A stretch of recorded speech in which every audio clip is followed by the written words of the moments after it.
ఇక్కట్లు ఉంటాయి. అయితే ఎందుకు వచ్చాయి ఇవి, ఎందు నిమిత్తం వచ్చాయి అనేది మనము వాక్యం అనే అద్దంలో చూసుకోవాలి. వాక్యం అనే అద్దంలో చూసుకోవాలి.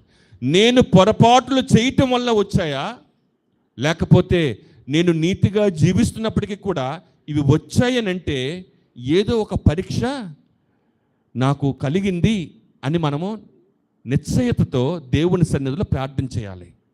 హల్లెలూయా. ఒకవేళ నా దోషములను బట్టి, నా పొరపాట్లను బట్టి ఇవి వచ్చాయేమో అని నీకు అనిపించినట్లయితే ఏం చేయాలి? నీవు ఆయన పాదాల దగ్గర పడి, దేవా మరి ఒక్కసారి నన్ను కనుకరించు, నన్ను కరుణించు, నీ కనికరము నాకు అనుగ్రహించు అని చెప్పి క్షమాపణ వేడుకొని, దేవా నన్ను కరుణించి నాకు ఈ బాధలు భరించలేకపోతున్నాను, ఈ వేదన, ఈ కష్టాల నుంచి నన్ను తొలగించిన ఆయన విడుదల దయచేయను అని చెప్పి అడగాలి.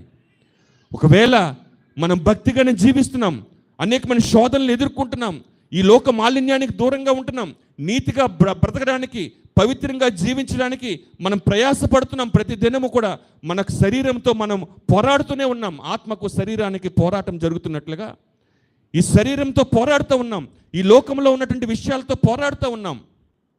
అయినప్పటికీ కూడా మనకు చాలా హింసలు, బాధలు వస్తున్నప్పుడు అప్పుడు మనం ఏమనుకోవాలంటే యోబులాగా అనుకోవాలి. యోబులాగా అనుకోవాలి, దేవా నీ ఇష్టం, నువ్వు నాకు ఇచ్చావు మరలా తీసుకున్నావు, నువ్వు నాకు ఇచ్చావు మరలా తీసుకున్నావు, నీ చిత్తమే చెయ్యి, నన్ను పంపించావు ఈ భూమి మీదకి, మరలా నువ్వే నన్ను పిలుచుకుంటావు. ఈ మధ్యలో ఏం జరిగినా అదంతా కూడా నీ చలవే, నీ అనుమతితోటే జరుగుద్ది. కానీ దానిని భరించే విశ్వాసము, ఆ ఓర్పు నాకు దయచేయనైనా అని మనం ప్రార్థించాలి. హల్లెలూయా.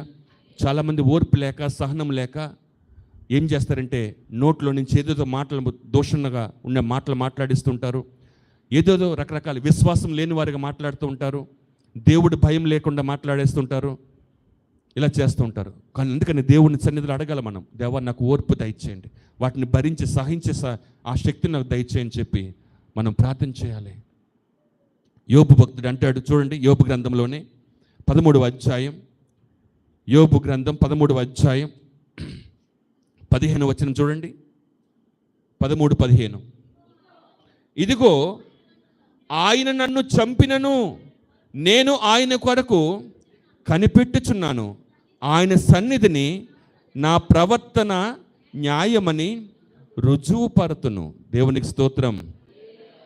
ఎంత విశ్వాసాన్ని కనపరుస్తున్నాడు చూడండి యోబు గారు. ఇదిగో ఆయన నన్ను చంపినను, దేవుడు నన్ను చంపినను, నేను ఆయన కొరకే కనిపెట్టి ఉంటాను. నా భార్య ఏమన్నా, నా బిడ్డలు ఏమన్నా, నా స్నేహితులు నన్ను విడిచి వెళ్ళిపోయినా, నా బంధువులు ఎవరు నా దగ్గర రాకపోయినా నేను ఆయననే కనిపెట్టుకుని జీవిస్తాను అని చెప్తా ఉన్నాడు యోబు గారు. హల్లెలూయా.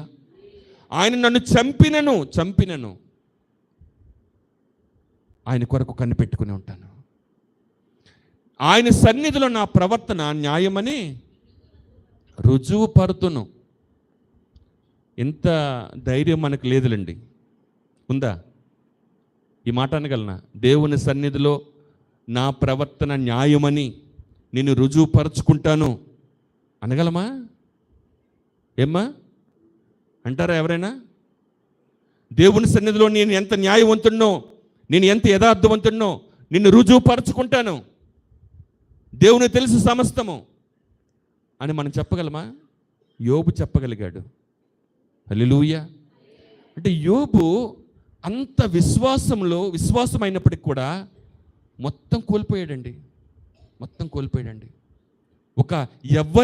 ఎవరు అనుభవించిన బాధను అనుభవిస్తూ ఉన్నాడు. చెప్పాలంటే అంత యథార్థంగా, అంత నీతిగా జీవించినట్టే యోబే ఈ భూమి మీద ఎవ్వరు కూడా అంత బాధను అనుభవించి ఉండలేదేమో. మొత్తం కోల్పోయాడు. ఇంకేముంది? తన ఆరోగ్యాన్ని కానీ కోల్పోయాడు చివరికి.